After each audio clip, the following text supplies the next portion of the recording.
قبیلہ غامدیہ کی ایک عورت آئی اور اس نے اللہ کے نبی کے پاس آ کے کہا کہ یا رسول اللہ مجھ سے گناہ سرزد ہو گیا ہے، میرے اوپر حد لاگو کریں۔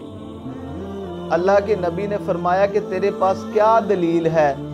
تو کہتی ہے یا رسول اللہ میرے پیٹ میں جو بچہ ہے وہ میں نے بدکاری کی تھی، وہ دلیل ہے۔ تو اللہ کے نبی نے فرمایا جاؤ چلی جاؤ، جب بچہ پیدا ہو جائے گا تب آنا، کیونکہ گناہ تیرا ہے، تیرے بچے کا گناہ تو نہیں نا۔ تو جب 9 ماہ کے بعد اللہ کے نبی کے پاس جب وہ عورت آتی ہے تو اللہ کے رسول فرماتے ہیں کہ ابھی چلی جاؤ، جب روٹی کھانے کے قابل ہو جائے گا تو آپ نے فرمایا کہ پھر آنا۔ صحابہ کہتے ہیں کہ 2 سال کے بعد وہ عورت اللہ کے نبی کے پاس آئی تو اس کے بچے نے روٹی کا ٹکڑا ہاتھ میں پکڑا ہوا تھا۔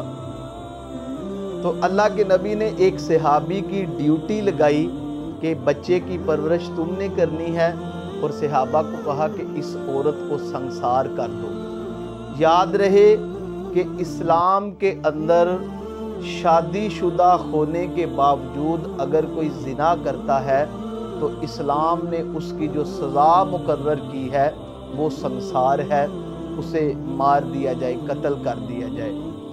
تو صحابہ کرام نے اسے زمین میں گاڑا، اس کے سر پہ پتھر مار مار کے وہ اس کو مارتے گئے۔ تو صحابہ کہتے ہیں جب اسے پتھر لگ رہے تھے نا تو اللہ کے نبی اپنے حجرے میں بے چینی کے ساتھ کبھی ادھر جاتے، بے قراری کے ساتھ کبھی ادھر جاتے، اس طرح بے اضطرابی کا عالم تھا۔ ہے تو اللہ کے نبی کی امت تھی نا، تو جب وہ مر جاتی ہے تو صحابہ نے کہا کہ یا رسول اللہ عورت کا انتقال ہو چکا ہے۔ تو آپ نے فرمایا اس کے کفن کا بندوبست کرو، اس کے غسل کا بندوبست کرو، اور فرمایا جب کفن اور غسل کا بندوبست ہو جائے تو مجھے بتانا، میں محمد اللہ کا نبی اس عورت کا جنازہ خود پڑھاؤں گا۔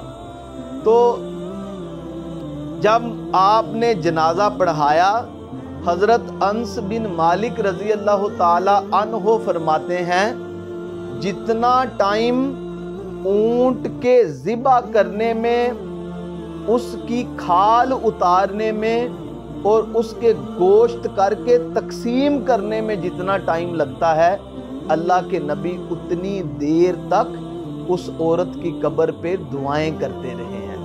یہ حضور کا اپنی امت کے ساتھ پیار ہے۔ اور جب اتنی دیر تک دعائیں کی، ایک صحابی نے عرض کی یا رسول اللہ اب کیوں اس کے لیے دعائیں کرتے ہیں، اس نے تو زنا کیا تھا۔ تو آپ نے فرمایا خبردار، اگر اس کے بارے میں کچھ لفظ بولا، تو نے اس کا گناہ دیکھا ہے، تو نے اس کی توبہ نہیں دیکھی کہ اس نے کتنی شاندار توبہ کی ہے۔ اگر اس کی توبہ میں اپنی امت پر تقسیم کر دوں تو اللہ اس عورت کی توبہ کی وجہ سے میری امت کے سارے گناہ معاف فرما دے۔